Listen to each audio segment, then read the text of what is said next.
The air in the conference room was thick, as if every malevolently intended word was floating around me. I entered, aware that my family's fate would be decided in this space. With a notebook in hand, a kind of amulet against the approaching chaos, my heart pounded at an alarming rate. Upon seeing the table laden with inheritance documents, a sense of déjà vu washed over me. These papers seemed like relics from a history I never wanted to unravel, but now had to. When I opened the will, a sudden heat enveloped me.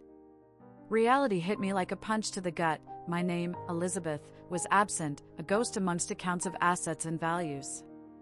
The betrayal I perceived at that moment wasn't just a shadow, it was an oppressive presence. The lack of mention of me, amidst the wealth that had always belonged to my family, was overwhelming. Richard, my cousin, always the family favorite, had transformed into the most cunning of usurpers. In that room, indignation and disbelief battled for space. I remembered how common it was to see Richard boasting about his accomplishments, as if his brilliance were enough to overshadow the rest of the family. But what everyone else saw as mere ambition, to me became a chilling betrayal. They forgot the legacy was mine, I murmured to myself, as rage boiled in my veins. How could he do this? The feeling of betrayal became fuel for a burning determination. Each clause of the will resonated like an insult to my dedication and the knowledge I had accumulated over the years. Manipulating the family legacy was an affront that could not be left unanswered. I immediately noted the errors in the property valuation, the undervaluation of inherited real estate and collections, while the idea that my family could be so blind to Richard and Lauren's manipulation left me perplexed. They thought themselves clever, but they were about to discover the true capabilities of a wealth management specialist. As the silence of the room became deafening, I observed the faces around me, satisfied smiles, especially those of Richard and his accomplice, Lauren. My stomach churned, but I knew I needed to remain calm. Each one of them was ready to celebrate a legacy that didn't belong to them. It was a grotesque spectacle of hypocrisy and betrayal. I shook my head, but it was only to gather my thoughts and strengthen my resolve. The game was far from over. You can disinherit me, but you can't erase who I am, I thought. I lifted my head, observing those faces with calculated coldness. It was clear that, behind the betrayal, lay a legacy I refused to let be ignored. The notebook became a strategy book, and each step needed to be meticulously planned. In a game of family interests, being one step ahead was not only desirable, but necessary. The mantra "they forgot the legacy was mine" reverberated in my mind like a promise. I was determined to transform the betrayal into an injustice to be rectified. The battle for my legacy was only just beginning, and the frustration that had previously overwhelmed me was now transforming into strength. This board game that was the family succession had just been challenged, and I was about to spring into action, determined to reclaim what was rightfully mine. Sitting at my work desk in a downtown Chicago office, surrounded by files representing years of dedication to wealth management, I couldn't avoid the wave of nostalgia that washed over me. The Sunday lunches we used to have at my grandfather's brownstone in Boston now seemed like echoes of a distant past, filled with laughter and lively conversations. With each bite during those gatherings, I used to feel welcomed into a home. But now, these memories were just shadows, shrouded by a new gale of betrayal. Richard, always the family golden boy, the prodigy who overshadowed everyone around him, had become the protagonist of a dark and treacherous plot. The memory of our childhood moments, running across the green lawn of Grandpa's house near Cambridge, now mingled with the realization that his smiles were masks of disloyalty. He always had Grandpa's attention, who saw him as the natural leader of the family, while I felt relegated to the background, a mere spectator in the family story. With the inheritance documents now in hand, the small changes I'd noticed over the years became crystal clear. Whispered conversations between Richard and Lauren, furtive glances exchanged during those always festive lunches, it was all part of a game of manipulation in the shadows. My hope that family love would prevail over ambition was about to be dismantled. The betrayal contained in the will felt like an agonizing experience, as if a blade were being driven into my chest. To their eyes, the legacy was a game, but to me, it was a matter of identity. They forgot the legacy was mine, I thought, consumed by indignation. Each clause of the will felt like a direct offense to my contribution to the family legacy, an insult that could not remain unanswered. After an intense day, I decided it was time to act. I began gathering information, reviewing documents related to the inheritance. The contracts, the valuations, everything became a new opportunity to reclaim what was rightfully mine. Amidst the documents, I remembered my friend Michael, a real estate appraisal specialist. Determined to gather allies, I scheduled a meeting with him at a Starbucks a few blocks from the office, where tension enveloped us like a thick cloud. Elizabeth enters the family office, a place that once symbolized power and wealth, now transformed into a battlefield. Contracts and documents litter the room, the familiarity offers a strange comfort. But she knows each paper could hold the key to dismantling Richard and Lauren's treacherous schemes. She settles at her desk, maintaining a facade of normalcy, but the question gnaws at her: what else is hidden beneath the surface? Using her expertise in wealth management, Elizabeth begins reviewing documents related to the inheritance, a new opportunity to reclaim what is rightfully hers. Inconsistencies in property values and descriptions jump out. It seems the manipulation began long before the will. Over the next week, I dove into a whirlwind of investigation. Documents, accounts, and emails were meticulously examined for clues. I remembered my conversation with Mark, the former company employee whose unease had been my first red flag. I needed to confirm if the manipulation extended beyond the will into the company's finances. I met Mark at a coffee shop where he felt comfortable. He sat nervously across from me. "Elizabeth, I don't know if this is safe, Mark, we need to know the truth. What you saw could be crucial." Reluctantly, he explained, witnessing money transfers that didn't align with the company's official records. Each word fueled my determination. The manipulation wasn't just a game, it was reaching alarming levels. If he was right, our fight might not only be for the inheritance but for the company's integrity. Back at the office, tension mounted. Each reviewed document became a piece of a puzzle I was determined to complete. The thought that Richard and Lauren believed they were safe both unsettled and empowered me. My focus could not waver. What was at stake went beyond assets, it was the family legacy and the preservation of its history. During a tense workday, I accessed an email account I'd managed to uncover. I found a series of messages exchanged between Richard and a group of unknown investors. They discussed financial strategies that, at first glance, seemed normal, but revealed a much deeper plan, a complete embezzlement of our inheritance. The documents were disguised as ordinary business dealings, yet each line betrayed the inconsistency of their intentions. With each discovery, a new layer unfolded, and what started as intuition transformed into a devastating reality. Richard and Lauren were playing a much bigger game than I could have imagined. Mark quickly became a key player, and our conversations grew more frequent. He started sharing documents and evidence of transactions that shouldn't have been made. My resolve morphed into strategy, and with each piece of information I gathered, my plan became more intricate. The pressure mounted, a sense of urgency permeating the air. Richard was starting to exhibit nervous behavior, making me suspect he'd noticed something. I needed to act quickly, but calculatedly, so as not to alert them to my intentions. Every family gathering was a test of self-control, my gaze now searching for details I'd previously ignored. The truth was near, but the path was thorny. With each step, I felt a growing surge of righteous anger. "They forgot the legacy was mine," echoed in my mind, a mantra solidifying my determination. The pieces were falling precisely into place, and my spirit grew stronger. It was time to prepare for the confrontation. The truths I'd uncovered would serve as the foundation of my next move. I was no longer in a passive role, I wouldn't just play, I would win. The battle for our family's legacy was about to begin, and the courage that accompanied me reminded me that I was more than an heiress. I was a force to be reckoned with. I woke that morning with a mixture of anxiety and determination. The day was bright, illuminating every corner of my office, but inside me was a blend of nervousness and empowerment.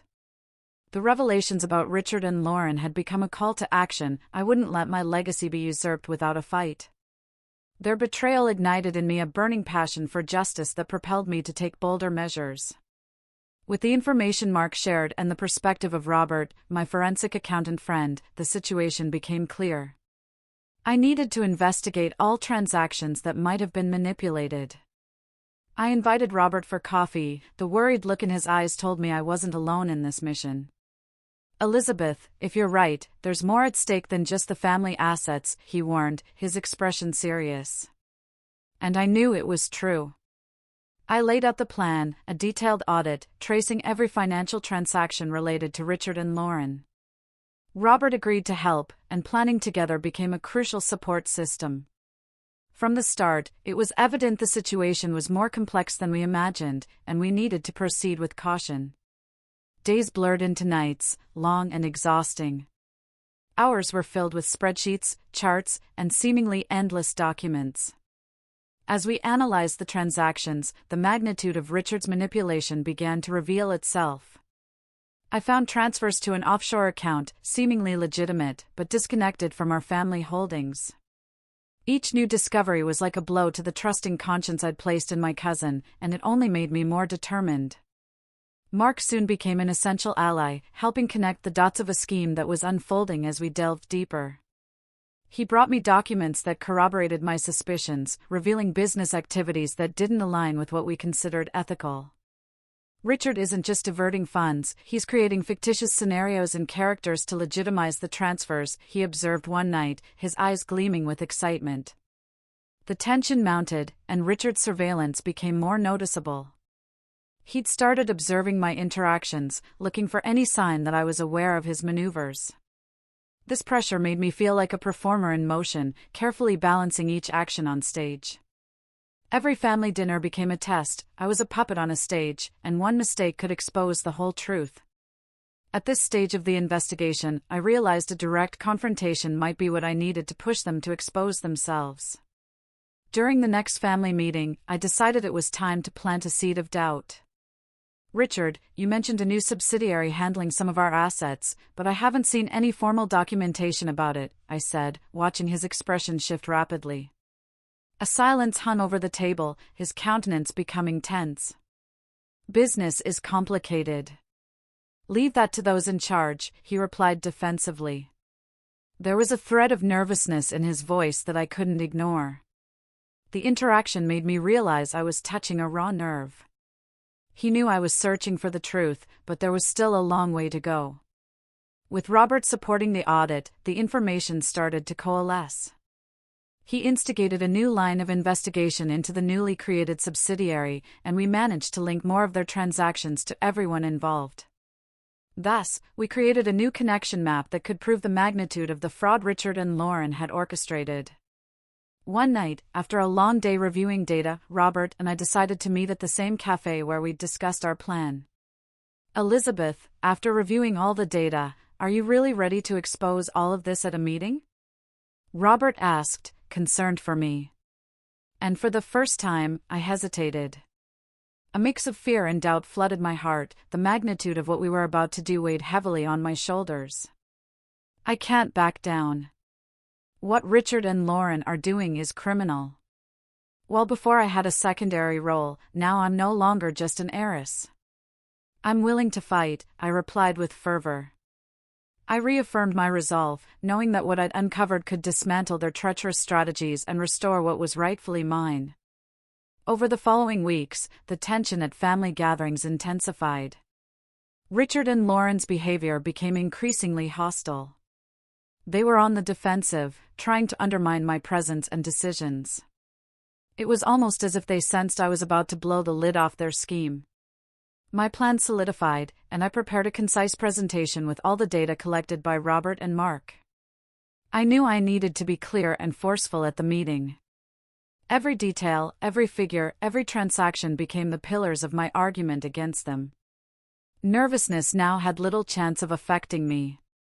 Finally, the day of the big meeting arrived.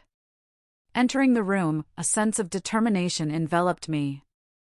I felt like I was about to step into a boxing ring, where victory or defeat would depend on my courage. Adrenaline surged, but the certainty that I was doing the right thing warmed me. The moment to confront them was finally here, and I was ready to expose the truth, with nothing left to hide. 50 challenges and conflicts they created over the years would now return as a storm. I was determined to act as the guardian of my legacy, ready to unravel lies and restore the integrity of my family. Standing there, I wasn't just a forgotten heiress. I was a force to be reckoned with. The end of this battle was about to be written, and with all my thoughts and evidence gathered, I was finally ready to move forward. The day of the meeting arrived. Entering the room, a wave of determination washed over me, like an invisible suit of armor. I was preparing to confront not only my cousins, but also a history of manipulation and betrayal that had poisoned our family. Richard and Lauren didn't expect me to have developed a solid plan, let alone that I'd be able to gather them to expose the truth. The room was full of familiar faces, but in those crucial moments, I could only focus on Richard and Lauren. The murmur of preliminary conversation ceased as I walked to the front of the table. With the evidence in hand, I was ready to mount an implacable defense. "Thank you all for being here," I began, aware of every eye on me. "Today, we need to address the true state of our inheritance and what has been uncovered in recent weeks." The more I spoke, the more a bitter satisfaction grew within me as I noticed the surprise reflected on Richard and Lauren's faces. I activated a projector displaying a meticulously crafted presentation. The chart showed the financial movements we had analyzed together. Here are the transactions that reveal troubling patterns.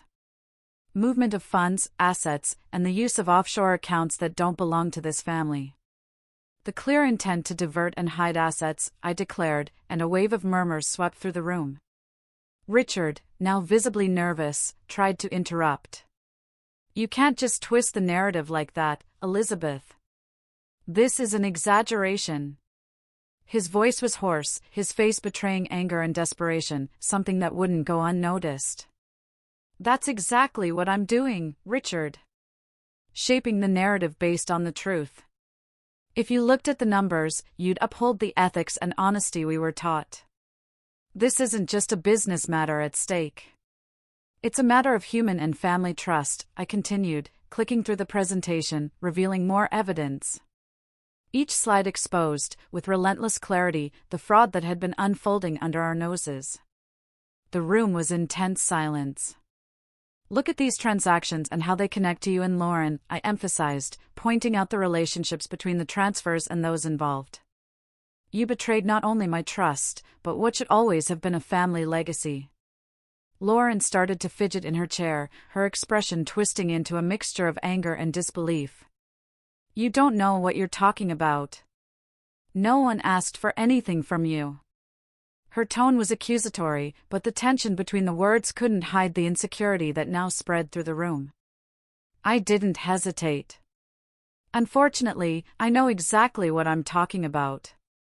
Disguises and hallucinations are no longer welcome at this table," I stated. "Without honesty, we can't prepare a stable future for our family." Richard, realizing he needed to change his approach, turned to the family, and a murmur of discontent began to spread among those present. Expressions of surprise began to give way to looks of concern. It was as if the fog of hypocrisy was finally dissipating, revealing the rocky ground beneath their feet. He made another attempt to deflect, trying to fall back on his usual themes of family duty. "You shouldn't let yourselves be influenced by stories and conspiracy theories. We need to remain united in difficult times," he said, but his instability was growing. "United in difficult times? Because of your betrayal? We can discuss what's truly difficult." "The betrayal of a cousin isn't just an unpleasantness, it's a stain on our history," I retorted, feeling the heat of anger and the desire for justice warm my chest. The pressure built, and the room became a verbal battlefield. Family members began to intervene, some voices supporting Richard, others aligning with me. But the division had already been made. A specter of guilt hung in the air, and responsibility began to take shape.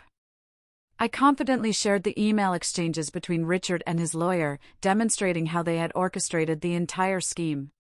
Each piece of evidence I presented wasn't just a piece of paper, but a testament to betrayal. At that moment, I wasn't just an heiress seeking to reclaim what was mine, but a champion of truth, increasingly ready to achieve the justice I deserved. If we don't fight to regain our integrity, we'll soon be just an echo of what we once were. We are a family, Richard and Lauren, and knowing about your embezzlement and manipulations is a burden we all have to carry, I affirmed. The room became a pressure cooker, where the fight for truth was reflected in the faces of everyone present. Time was ticking, but the battle was only just beginning. The air crackled with uncertainty, and responsibility weighed heavily on everyone. If something didn't change, the consequences would affect everyone. With each slide, those around me began to grasp the gravity of the exposed betrayal. Richard and Lauren were more than accomplices to a crime, they were destroying themselves in the process. And what had once been a dark secret was now exposed to the light of day. Richard, exhausted and aware that his facade had crumbled, looked around. "You believe her? We can't let this happen," he shouted. But the voices of support had faded. The power of his words had drained away.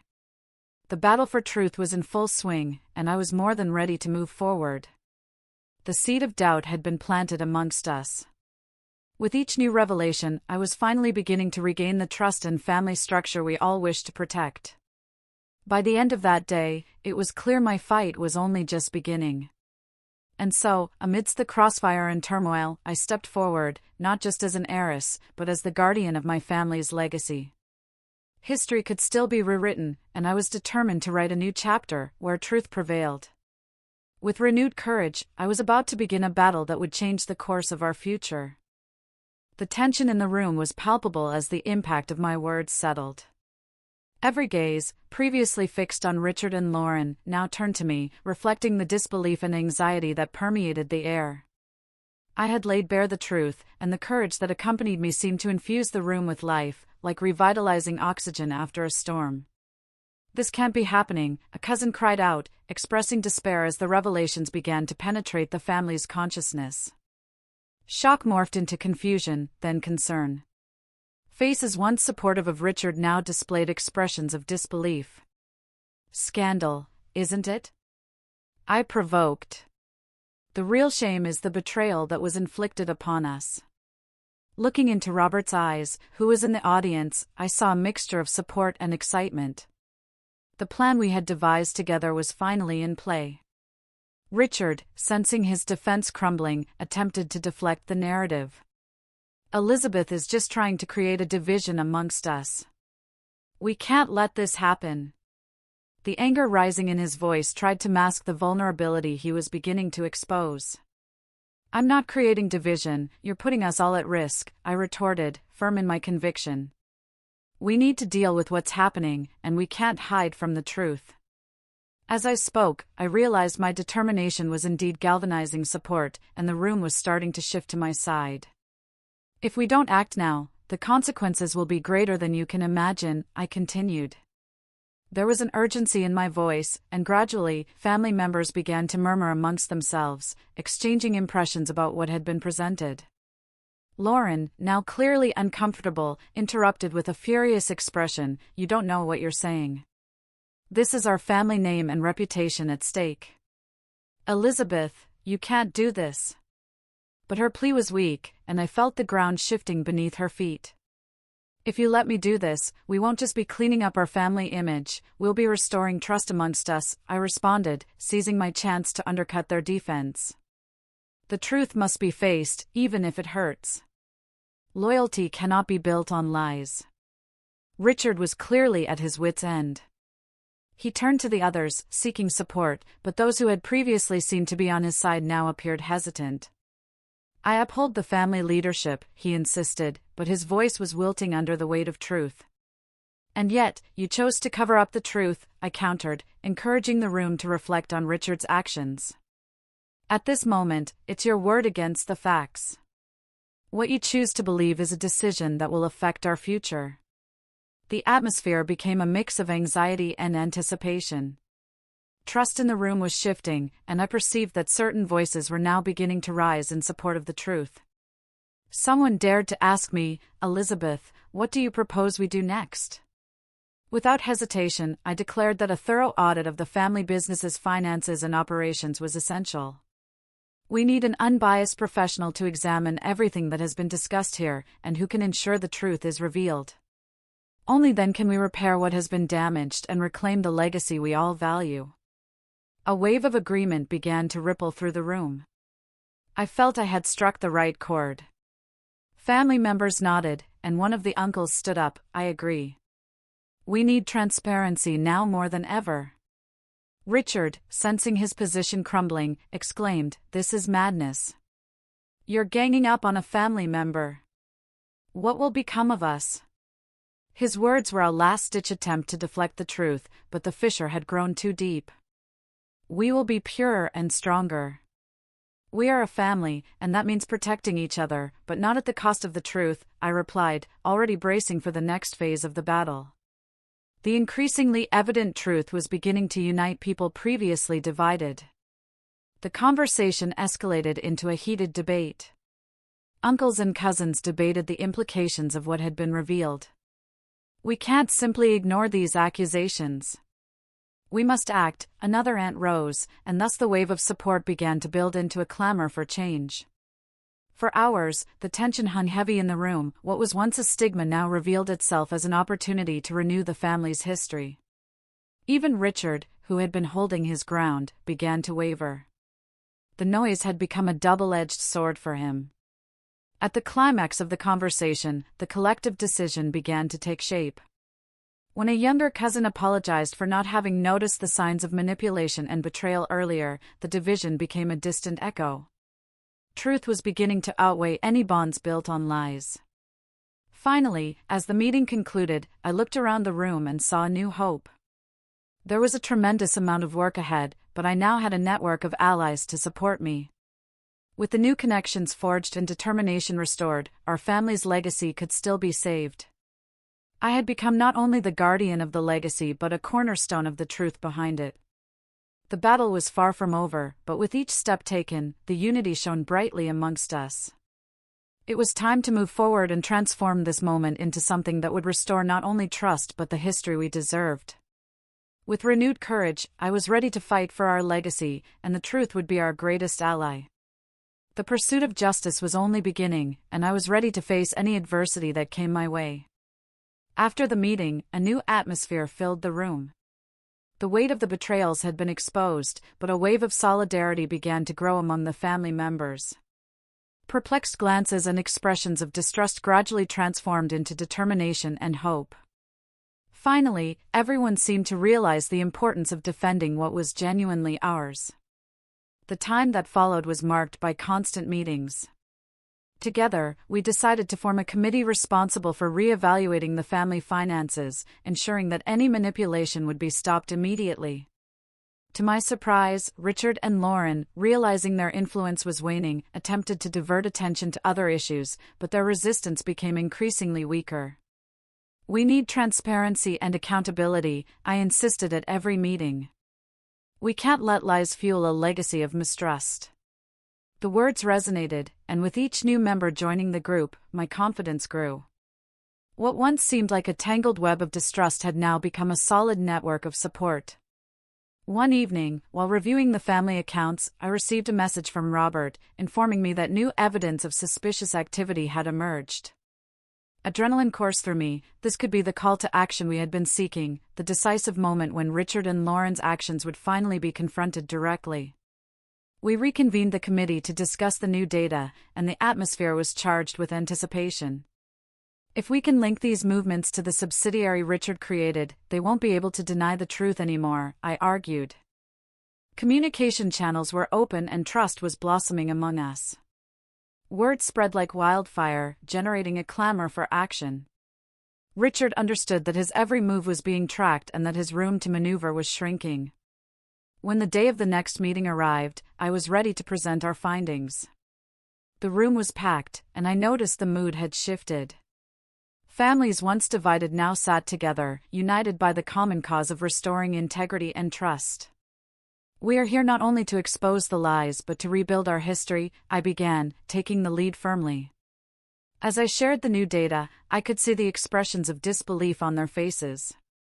The revelations hit with impact, and the tension that had previously hung in the air became palpable.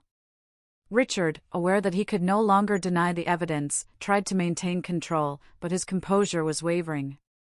He attempted to launch accusations again, but his voice sounded weak and distant. "Elizabeth, you're attacking me without considering the consequences," he argued, but the voices of my allies began to rise in support of the truth.